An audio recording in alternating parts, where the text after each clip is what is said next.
పెద్ద సినిమా ఇంకొన్ని రోజుల్లో రిలీజ్ అవబోతుంది. మరి ఏంటి ప్రమోషన్స్ కూడా స్టార్ట్ చేయలేదు. ఫ్యాన్స్ చచ్చిపోతా అంటున్నారు. ఏంది కథ? జూన్ 4వ తారీఖున వస్తుంది పెద్ది. ఈసారి అందరినీ చంపుతుంది గుద్ది గుద్ది. సో ఈ సినిమా అయితే ఎలా ఉండబోతుందంటే ఒక రేంజ్ లో ఉండబోతుంది. దీని మీద హై అంటే హై ఎక్స్పెక్టేషన్స్ ఉన్నాయి. ఖచ్చితంగా రామ్ చరణ్ కి ఇది ఒక బెస్ట్ సినిమా, ఒక మంచి ఎక్స్పీరియన్స్, మనందరికి ఒక మంచి ఎక్స్పీరియన్స్. సో రామ్ చరణ్ కి ఇది ఒక బెస్ట్ సినిమా, అంటే ఇది వరకు ఉన్న సినిమాలో ఇది ఒక బెస్ట్ సినిమాగా అయితే పరిగణనలో తీసుకుంటాం. అంటే త్రిబుల్ తర్వాత మగధీర వీటి తర్వాత మనం దీన్ని అయితే ఖచ్చితంగా తీసుకోగలమని చెప్పేసి అనిపిస్తుంది.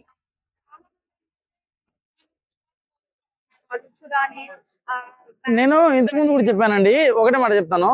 అంటే పుష్పాలు అల్లు అర్జున్ గారు క్రికెట్ ఆడారా లేకుంటే కుస్తీ ఆడారా? ఇప్పుడు దీంట్లో ఏమైనా స్మగ్లింగ్ చేస్తున్నాడా? నాకు అర్థం కాదు. దాంట్లో ఆయన చేసిన క్యారెక్టర్ స్మగ్లింగ్ క్యారెక్టర్. సో అది వేరే, ఆ జోనర్ వేరే, ఆ క్యారెక్టర్ వేరే, ఆ లెక్క వేరే. ఆయన కింద నుంచి ఎదగాలి అనే ఇంటెన్షన్ లో అదొక సినిమా. సో ఇది ఎలా అంటే ఇది ఒక ఊరు తరపున ఒక కుస్తీ, ఒక క్రికెట్. సో దీంట్లో ఒకరున్నారా ఇద్దరున్నారా కూడా ట్విస్ట్. సో ఇలా కూడా ఒక ఇది ఉంది. సో దీంట్లో మేబీ డబుల్ యాక్షన్ ఉండే ఛాన్సెస్ కూడా హైలీ పాసిబుల్ అవుతుంది. ఉంటే పూనకాలండి, ఉంటే నిజంగా థియేటర్ మొత్తం పూనకాలు, థియేటర్ మొత్తం గలగలగల ఊగిపోతుంది. సో దీంట్లో భయపడాల్సిన అవసరం లేదు. ఒకవేళ దీంట్లో కానీ డబుల్ యాక్షన్ ఉందనుకో, సో ఒకరు కుస్తీ ఆడతారు, ఒకరు క్రికెట్ ఆడతారు, ఇక బుచ్చిబాబు అని మనందరితో ఆడుకుంటాడు. సో ఇది వేరే లెవెల్ అయిపోద్ది. సో ఖచ్చితంగా రామ్ చరణ్ గారు దీంట్లో కానీ డబుల్ యాక్షన్ ఉంటే మాత్రం మాస్ ర్యాంపేజ్. జాన్వీ కపూర్ అయితే చాలా కొత్తగా కనబడబోతుంది మనందరికి. అంటే మీరు పుష్పతో కంపారిజన్ చేయడం కన్నా అంటే బుచ్చిబాబు గారు కదా, సో ఆయన అంటే సుకుమార్ గారి శిష్యుడు. సో సుకుమార్ గారి శిష్యుడు కాబట్టి ఒక రంగస్థలంతో కంపేర్ చేయండి, ఏం ప్రాబ్లం లేదు. అంటే రంగస్థలం లాంటి కల్ట్ హిట్ రాబోతుందా అని చెప్పండి. కానీ రంగస్థలం సినిమా లాంటి సినిమా రాబోతుందా కాదు, అలాంటి కల్ట్ హిట్ రాబోతుందా అని చెప్పండి. అలాంటి కల్ట్ హిట్ అయితే మనం ఇవ్వగలుగుతామేమో కానీ ఒక సినిమాతో ఒక సినిమా కంపారిజన్ ఎప్పుడు చేయకండి దయచేసి. ప్రతి సినిమాకు ఒక జోనర్ ఉంటుంది. అందరూ ఒకటే రకమైన సినిమాని తీస్తే ఎవడు చూడడు. స్క్రీన్ మీద వాళ్ళిద్దరి ప్రెసెన్స్ ఎలా ఉంటుందో యాక్టివిటీస్ ఎలానే ఉండబోతుందేమో.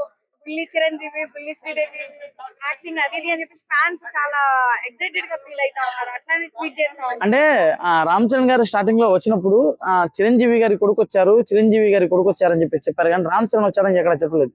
కానీ ఇప్పుడు గ్లోబల్ స్టార్ రామ్ చరణ్ వచ్చాడని చెప్పారు. సో అంతగా ఎదిగారు. సో అంత ఎదిగిన తర్వాత కూడా ఇప్పుడు బుల్లి చిరంజీవి, బుల్లి శ్రీదేవి అని చెప్పి ఎవరు కలపరు. సో ఎలా అంటే తనకంటూ ఒక పేరు తెచ్చుకున్నారు, తన పేరుని తను నిలబెట్టుకుంటున్నాడు. సో ఇప్పుడు ఏంటంటే రామ్ చరణ్ గారు స్టార్టింగ్ లో వచ్చినప్పుడు తండ్రి పేరు వేసుకొని వచ్చారు చెప్పారు, కానీ తండ్రి పేరు వేసుకొచ్చిన ప్రతి ఒక్కరు హిట్ అయ్యి పెద్ద స్టార్ అవ్వలేదండి. సో మనం చూసుకుంటే ఏ రకంగా చూసుకున్నా చాలా హీరోలు ఉన్నారు, వాళ్ళ పేర్లు వద్దు. సో అందరు ఇలా బ్యాక్గ్రౌండ్ తో వచ్చిన వాళ్ళు ఎవరు అంత పెద్ద స్టార్లు అవ్వలేదు. ఇప్పుడు రామ్ చరణ్ గారికి వచ్చిన స్టాండము ఆయన యాక్టింగ్ తోటి, ఆయన డాన్స్ తోటి, ఆయన సొంత స్కిల్ తోటి తెచ్చుకుంది అది. సో దీనికి మనము ఆ బ్యాక్గ్రౌండ్ తో వచ్చారు అని చెప్పేసి ఒక కంపారిజన్ వద్దు అనిపిస్తుంది. ఏంటంటే ఐబొమ్మలో మళ్ళీ 2.0 తిరిగి వచ్చింది కాబట్టి ఇంతకు ముందు కూడా గతంలో చిరంజీవి వ్యాఖ్యలు చేయడం జరిగింది. గేమ్ చేంజర్ సినిమా ఈ ఐబొమ్మ లాంటి వాటి వల్లనే సినిమా పోయింది అని చెప్పి. మరి ఇదే టైంలో పెద్ద రిలీజ్ టైంలో 2.0 రావటము ఛాన్సెస్ అంటే ఐబొమ్మ కాదు కదా దానమ్మ వచ్చినా కానీ సినిమా ఖచ్చితంగా ఆడుతుంది. ఎందుకంటే జనాల్లో ఇప్పుడు మళ్ళీ ఐబొమ్మ వచ్చిందని చెప్పి చాలా తక్కువ మంది చూశారు.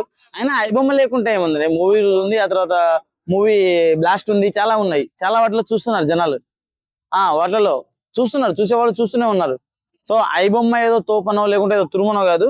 ఐబొమ్మ లేకపోతే మూవీ రూల్ చూస్తున్నారు, మూవీ రూల్స్ లేకపోతే మూవీ బ్లాస్ట్ లో చూస్తున్నారు, మూవీ బ్లాస్ట్ లేకపోతే జియో రాక్స్ అని చెప్పేసి ఇంకోటి ఉంది, వాటిలో కూడా చూస్తున్నారు. ఈ వెబ్సైట్ లో రీసెర్చ్ చేశాను, వీటిలో చాలా మంది చూస్తున్నారు. చూసేవాడు చూస్తూనే ఉంటాడు, ఎందుకంటే అతన్ని కూడా బడ్జెట్ ప్రకారంగానే ఉంటది కాబట్టి చూస్తాడు. సో చూసే వాళ్ళని ఎప్పుడు పట్టించుకోకండి. ఎవరు ఎన్ని చూసినా కానీ దేనికి రావాల్సిన కలెక్షన్ దానికి వస్తూ ఉంటది.